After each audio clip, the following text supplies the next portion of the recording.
As Saturday night turned into Sunday morning, Jake Paul turned out the lights on Mike Perry. Former mixed martial artist turned bare knuckle fighter dropped via knockout in the 6th round. Paul knocked Perry down early and took him out in the 6th on the night that was supposed to see Jake Paul take on Mike Tyson. Tyson couldn't make the fight because of illness. They'll do that in November, but Jake Paul continues to pick up victories, this time over Mike Perry via 6th round knockout. And for more on what we just saw go down between Jake Paul and Mike Perry in Tampa, Florida, we say hello to CBS Sports combat sports analysts Luke Thomas and Brian Campbell. And BC, I'm going to start with you. What do you make of what we just saw? It wasn't what we were expecting to see all along, but Jake Paul and Mike Perry, Jake Paul seemed to dominate from the get-go here. Yeah, certainly it was exciting for as sloppy as it was, but exciting was more to the idea of how much punishment could Mike Perry take and whether that can ultimately translate into him gassing out Jake Paul. Once you saw the actual boxing stance of Mike Perry and the fact that he squared up the whole time, was flat-footed, was not bending his legs to put power on his shots, and most importantly had his hands down and was there to be hit, really his only chance was going to be absorbing punishment and taking Jake into deep waters. It didn't go that way for him because say what you will about Jake Paul and his dreams of becoming a legitimate boxing champion. Those are still, let's wait and see. But in this crossover bubble where Jake has feasted on past their prime MMA fighters with often limited boxing experience, he's still the best in show. He's still the only one that can draw crowds exactly like that. And once again, he handled his business. The size difference ultimately played such a huge role, as did the experience gap. Yeah, I mean, BC nailed it. There's no denying. I mean, look, they looked like they were in different weight classes. Jake Paul had to take 2 attempts on Friday to make 200 pounds, the cruiserweight limit. Mike Perry, I just waltzed on in at 196. Guys, if you were trying to remember what weight class he fought in the UFC, he was 170 pounds. There was a massive difference. He was taller, he was longer, he was heavier. He's obviously the guy who has been spending all of his time in boxing. Like, dude, I respect, and I mean this genuinely, I respect the hustle of Jake Paul, the kind of gimmick that he's worked out for himself. But the reality is he stacks the deck so heavy in his favor, whether it's experience, whether it's age, not so much in this one because Mike Perry is 32 years of age. He's not necessarily out of his prime, although in previous cases that has been. But, you know, again, height, reach, you name it. He constantly stacks the deck. So I really appreciate what Mike Paul can do in terms of being a box office draw. Here we are talking about it. But that was an overmatched Mike Perry times a billion. I'm surprised it lasted as long as it did, to be honest with you. Look, Jake Paul, that's his 4th straight win since the loss to Tommy Fury. To your point, and here's the question, how much improvement have we seen from Jake Paul? And in what ways did maybe we see it on this night that could help him ultimately, as BC said, get to his goal of being a legit contender in boxing? I am not convinced he'll ever be a legit contender in boxing, in part because he doesn't need to be. That's actually not where all the real money is. I mean, in fact, today he was calling out Alex Pereira, the current UFC 205-pound champion, a guy who was a 2-weight world champion in kickboxing. He called him out because by the time he ends up facing him, if he gets out of his UFC contract, he'll be 40 years of age. Yeah, of course, Jake Paul wants to fight a guy who could be potentially that old. Listen, I've actually done tape study on Jake Paul. I did it for Showtime back when they did a couple of fights for him. And let me tell you something.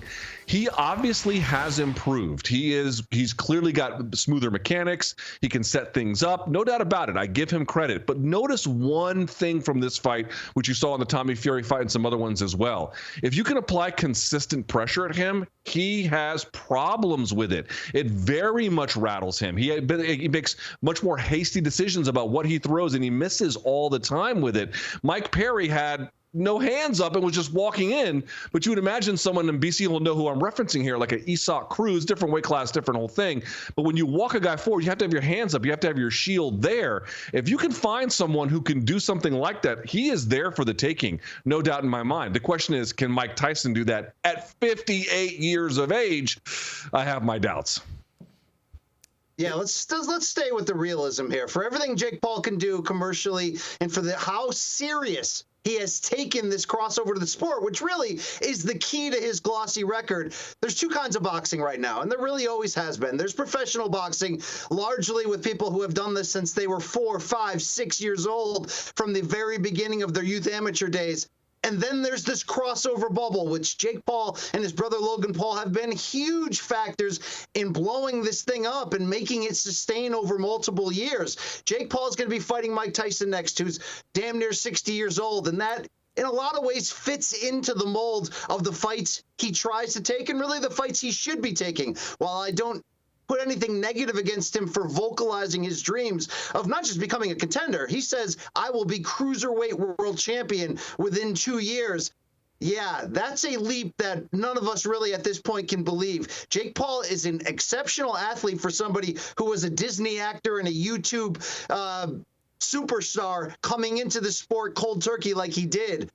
But until he's able to, or until he's willing to fight people on even terms, it's going to be really hard to know how good he is. From visually what we can see, as Luke said, if you're going to put him in there against a real fighter, he's going to make enough mistakes where you're probably not going to see him win. His track record up to this point, though, is not fighting a lot of real fighters. And the one time he has, when he fought a contemporary, his size, his age, who's also a pro boxer, it was Tommy Fury, the younger half-brother of heavyweight champion Tyson Fury. Only Tommy Fury's known more for being a reality TV star than he is a legitimate boxer. And oh, by the way, he won that fight. That's Jake Paul's only pro defeat. I know Jake Paul has a couple knockouts on his prospect series against traditional real boxers, but these were journeymen who were out of the game for 2 and 3 and 4 years before coming back into boxing to get that payday against Jake Paul.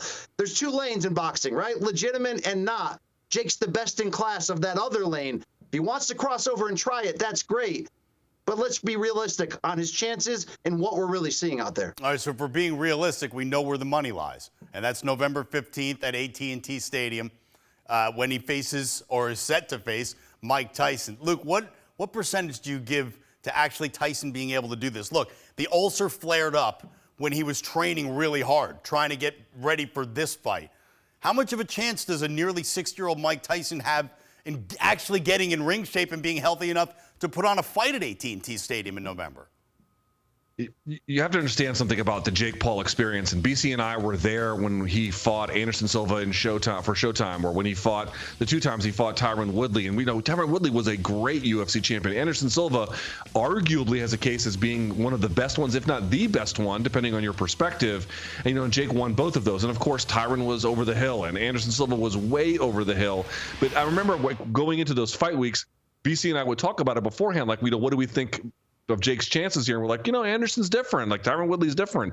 And in the end, it ends up being what it is. Listen, the Jake Paul magic is obviously he can sell a lot at the gate, and obviously he can sell a lot on pay-per-view depending on who the opponent is. And I suspect this fight on Netflix will do really well.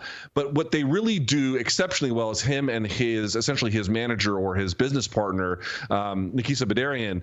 They're good at selecting the right kind of opponent. So Mike Tyson obviously has a gigantic name, but he's 58 years old. Guys, I really don't care who it is at 58. You're not the chance of winning at 58 years old, even for someone who was a dynamic power puncher in his prime, just seems so absurd and unrealistic. Guys, I'm not even sure if that fight would get regulated in all 50 states. I mean, the fact that Jake Paul is fighting in Texas and Florida, 2 of the most lax commissions in all the United States, kind of says something. So listen, boxing is crazy, combat sports is crazy, upsets happen, crazy things happen, but the Jake Paul experience is, I'm going to go up against somebody you love, you're going to want me to lose because you love them, and then they lose terribly. I would expect that on November 15th.